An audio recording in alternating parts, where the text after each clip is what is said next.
Sermon sur l'Évangile de Matthieu, volume 1.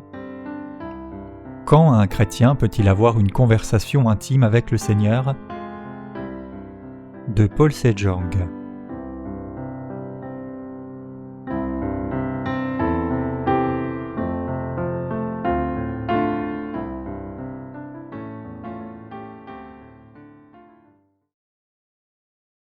La généalogie de Jésus-Christ. Matthieu chapitre 1 versets 1 à 6. Généalogie de Jésus-Christ, fils de David, fils d'Abraham. Abraham engendra Isaac, Isaac engendra Jacob. Jacob engendra Juda et ses frères, Juda engendra de Tamar Parès et Zara, Parès engendra Esrom, Esrom engendra Aram, Aram engendra Aminadab, Aminadab engendra Nasson, Nasson engendra Salmon, Salmon engendra Boaz de Rahab, Boaz engendra Obed de Ruth, Obed engendra Isaïe, Isaïe engendra David, le roi David engendra Salomon de la femme d'Uri. Pour faire partie de la généalogie de Jésus-Christ, nous devons croire dans son salut. En d'autres termes, croire en son salut est la seule façon de faire partie de sa généalogie. Notre Père, Dieu, n'a pas envoyé des anges pour nous sauver. Il a envoyé son Fils unique. C'est Jésus-Christ que notre Père, Dieu, envoya pour nous sauver du péché.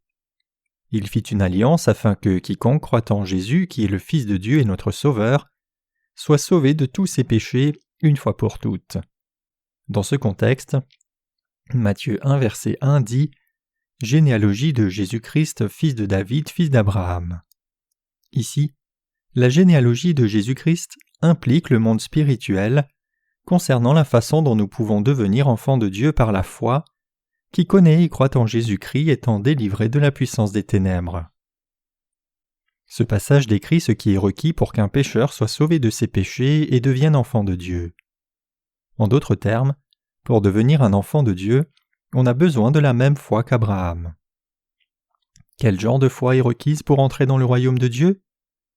Nous avons besoin de croire dans la parole de Dieu absolument comme Abraham. En quoi la foi d'Abraham a-t-elle plu à Dieu ? Il croyait la parole de Dieu entièrement et espérait ce qui était impossible par la logique humaine. Il croyait dans l'alliance de Dieu comme il l'avait dit, ce qui dépassait l'imagination humaine. C'était la nature de sa foi. Même quand la femme d'Abraham avait passé l'âge d'enfanter et qu'il lui était donc impossible de procréer, Abraham crut l'alliance de Dieu avec lui, selon laquelle sa descendance serait aussi nombreuse que les étoiles du ciel. Dieu le lui imputa à justice et prit plaisir en lui.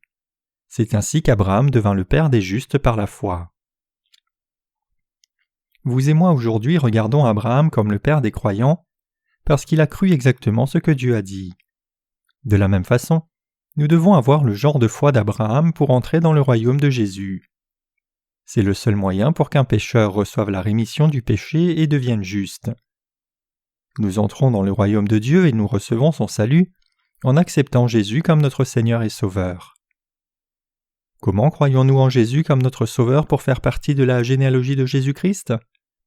En d'autres termes, comment croyons-nous en son salut des pécheurs ? Nous devons croire dans l'évangile de l'eau et de l'esprit comme il nous est donné. Notre Père Dieu envoya son Fils Jésus dans ce monde comme sauveur du monde pour prendre les péchés du monde. Donc, nous devons admettre le fait que Jésus ait pris tous les péchés du monde par la méthode du baptême de Jean-Baptiste au Jourdain. Et la vraie foi, c'est croire qu'il fut crucifié pour nos péchés, versa son sang et mourut à la croix, ressuscita des morts et sauva ceux qui croient en lui. Jésus lui répondit « Laisse faire maintenant car il est convenable que nous accomplissions ainsi tout ce qui est juste. » Et Jean ne lui résista plus. Dès que Jésus eut été baptisé, il sortit de l'eau, et voici les cieux s'ouvrirent et il vit l'Esprit de Dieu descendre comme une colombe et venir sur lui. Matthieu 3, versets 15 à 16. Ce passage est la vérité sur la façon dont Jésus a pris les péchés du monde par son baptême.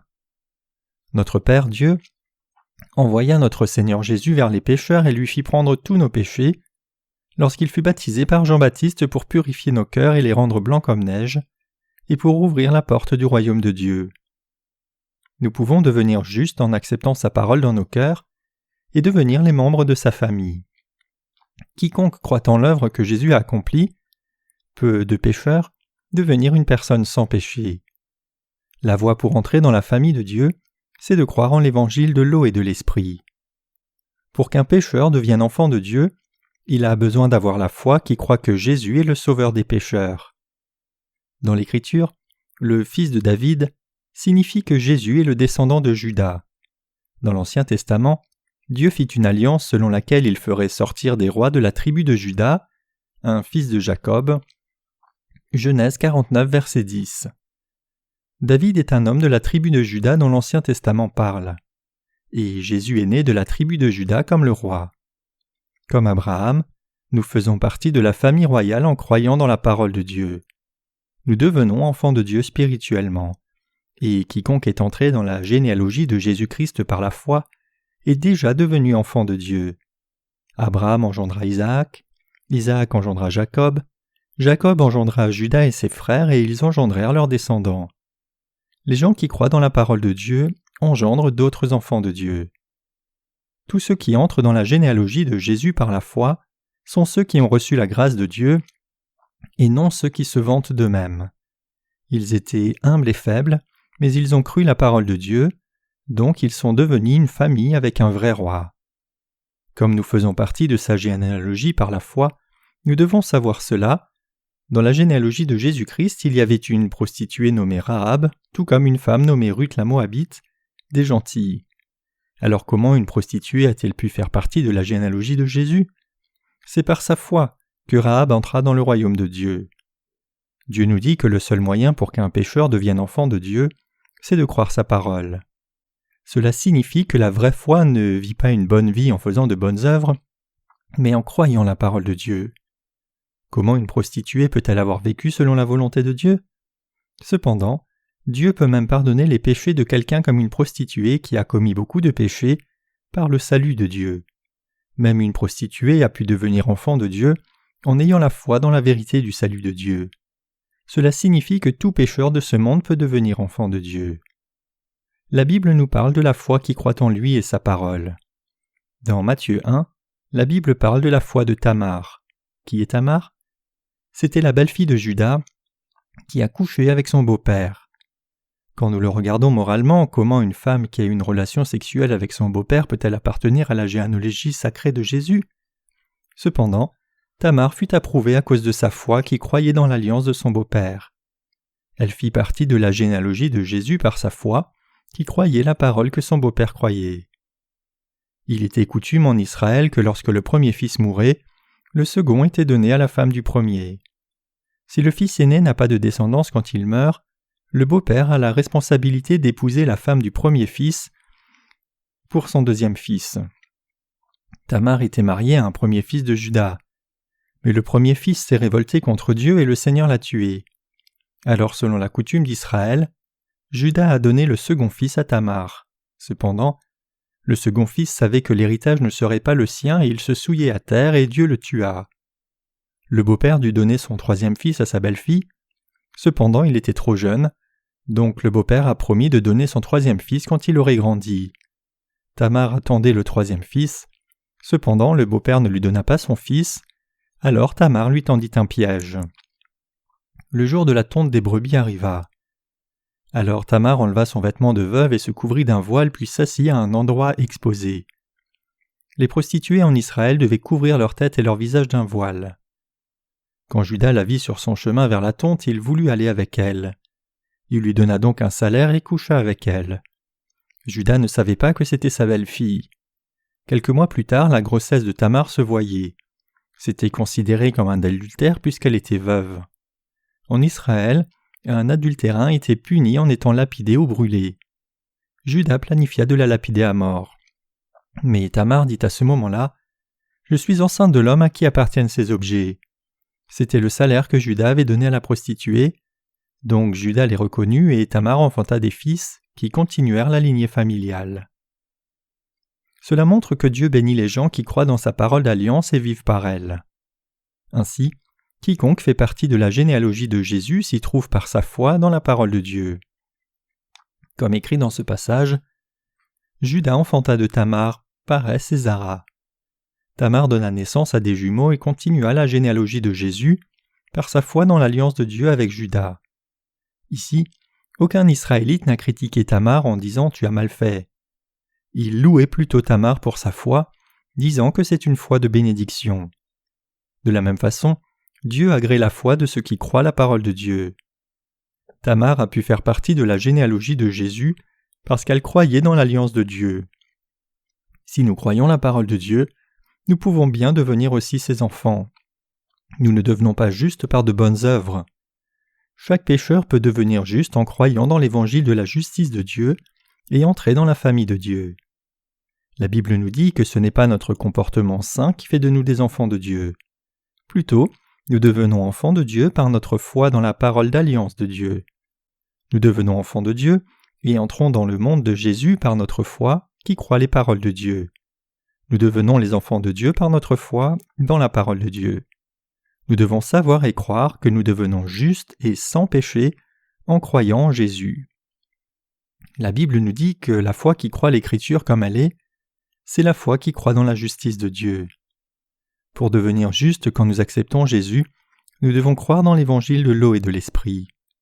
Le mot « sanctification » est souvent utilisé dans toutes les religions du monde. Cependant, Jésus nous dit que personne n'entre dans le royaume de Dieu pour s'être sanctifié lui-même. Examinons l'Écriture. Abraham présenta sa femme comme sa sœur par peur pour sa sécurité. Isaac fit de même. Abraham trompa sa femme et Isaac a fait de même aussi. Tamar et Rahab dans le passage étaient aussi des exemples de gens qui n'auraient pas pu faire partie de la généalogie de Jésus, sinon par leur foi. Dans le christianisme, la sanctification signifie devenir saint progressivement. Cependant, Tamar a eu une relation sexuelle avec son beau-père, Rahab était une prostituée, et Ruth était une gentille. Aucune de ces femmes n'avait le statut pour faire partie de la généalogie de Jésus dans une perspective humaine. Cependant, la raison pour laquelle elles étaient appelées justes et ont fait partie de la généalogie de Jésus, c'est qu'elles avaient une foi absolue dans l'alliance de Dieu. C'est le genre de foi qui nous amène à devenir enfants de Dieu. Par la parole de justice de Dieu, nous avons connu l'évangile de l'eau et de l'esprit par la foi qui croit que Jésus est notre Sauveur. En d'autres termes, le fait d'être sans péché n'est même pas dû à 0,001% à nos bonnes œuvres. Nous sommes devenus sans péché en croyant en Jésus comme notre Sauveur, qui est le Fils de Dieu, la parole écrite de Dieu, c'est-à-dire l'évangile de l'eau et de l'esprit. Nous sommes devenus les enfants de Dieu en acceptant Jésus comme notre Seigneur et Sauveur. Dieu notre Roi nous dit que ceux qui sont avec le Saint-Esprit sont son peuple. Il appelle des gens comme nous qui ont foi dans l'évangile de l'eau et de l'esprit, mes enfants nés de nouveau. Dans la Bible, les enfants justes de Dieu sont différents des gens ordinaires qui ne sont pas encore sauvés de leurs péchés. Ceux qui ont accepté et qui croient dans l'évangile de l'eau et de l'esprit sont différents du reste des gens qui n'ont pas reçu la rémission des péchés. Nous avons été pardonnés de tous nos péchés parce que nous croyons en Jésus qui est notre Sauveur, comme notre Sauveur de tout cœur. Nous savons que nous avons déjà reçu la rémission de tous nos péchés parce que nous croyons que le Seigneur est venu dans ce monde et a été baptisé par Jean-Baptiste au Jourdain et qu'il a versé son sang en mourant à la croix. Donc, nous sommes devenus enfants de Dieu par le Fils de Dieu et en croyant dans cette vérité.